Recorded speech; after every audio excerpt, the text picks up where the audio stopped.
Hello and welcome to an episode of Cork Sniffing with Anjay. Now, I have recently done something that has turned me into what I would consider to be a cork sniffing hypocrite. I have bought a tube amp and I can tell the difference from the tube amp and my digital and transistor solid state rigs. Let me explain. So, I have played live and recorded with all kinds of things. I've played live with amp modelers going straight into the PA. I've played live with a real amp and an amp modeler going into the PA, or mic'd up real amp into the PA. I've recorded with all sorts of things. And I've always maintained that in a mix and in the audience, you can't tell the difference between a digital amp model and a tube amp. And I still stand by that, but there are some caveats to this now. So a few weeks ago, I did a gig in a tent, and I was using my Boss Katana and my Boss GX100. GX100 is going through the PA and into the Katana. And it sounded weak. I mean, really weak. Other musicians we had a keyboard player who was like out in the audience mucking around. Myself, when I wandered off with the wireless kit, it sounded weak. It didn't project. It just didn't sound nice. So I thought, you know what? I'm going to see if getting a tube amp makes a difference. Because I'd obviously heard a lot. I've had tube amps in the past, and I've been massively convinced by them compared to transistors and kind of the Boss Katana. So anyway, I looked on eBay and looked around, and I bought a second-hand Fender Bassbreaker 30R. 30 watt, all tube, digital reverb amp. And almost the next day I took it to rehearsals. I think it was the next day actually. I ended up taking it to rehearsals. And I had my Boss GX100 set up as just a floorboard of effects, no distortions. And I was using like a tube screamer, that, and the amp for distortion. And everyone in the room, as soon as I started playing, were like, wow, that sounds fantastic. And we're just genuinely, everyone blown away, saying that is definitely the best you've ever sounded. Like, cool, that's a good start. Took it back home, played with it a little bit, happy with it, got an attenuator on it so I can play it, crank it, but have it at sensible volumes.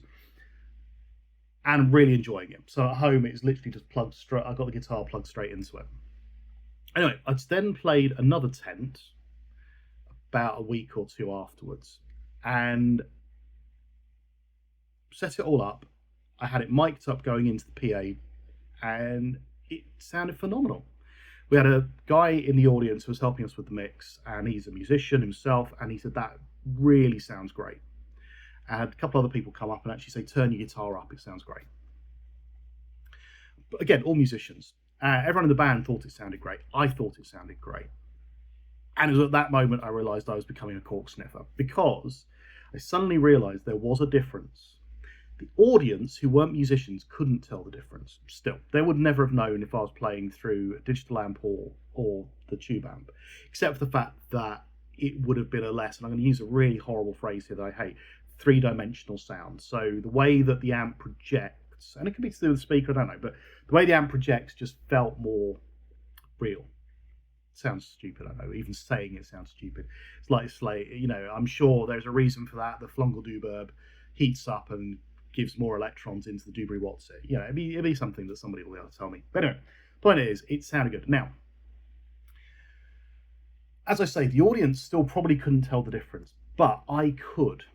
And there was something about the way playing a cranked tube amp feels to playing any other type of amp. It responds differently to everything. So it responds differently to the picking dynamics. It responds differently to the volume control on the guitar. It responds differently to pedals. A tube screamer through that tube amp responds completely differently to a tube screamer through the Boss Katana. Fuzz pedals respond totally differently to it. It feels different. Every note that you play, there's something about it. There's something more visceral about playing a note on a tube amp compared to a solid state amp. Even the best solid state amps that I've used, there is just something about the way you pick a note and it blooms, and there's just something about that. And again, it's so hard to explain, but from a guitarist perspective, it feels better. And I'm sure it's like people saying, when you all bikes the same. You get a racing bike, no matter what make it is, it's a bike, it goes from A to B. But somebody who actually knows about bikes will say, oh yeah, but if you've got this type of pedal, this type of chain, the body's made of this, the frame's made of this particular material, they're going to tell the difference. Rest of the world around them are looking at it going, hey, it's a bike going really fast, but they are feeling something different. I think that's the same here. It is just a feel. And again, like I said, it turns me into one of those, almost a cork sniffing hypocrite. I still maintain, recorded or in a mix, non-musicians will not tell the difference between the two. I could play my Katana cranked versus the Fender cranked, and the audience who are just listening to the music and dancing and drinking will never know the difference. But I will.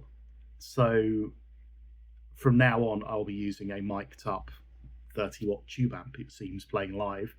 And in my bedroom, I will be playing it with the attenuator because it's really, really, really loud. And Fender do need to consider master volumes, but that's a whole other story. So there we go.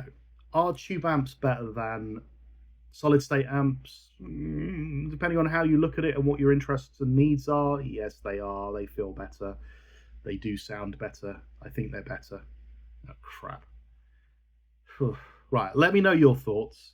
I need to go and have a long, hard think about my life choices. I'll speak to you all soon. Cheers.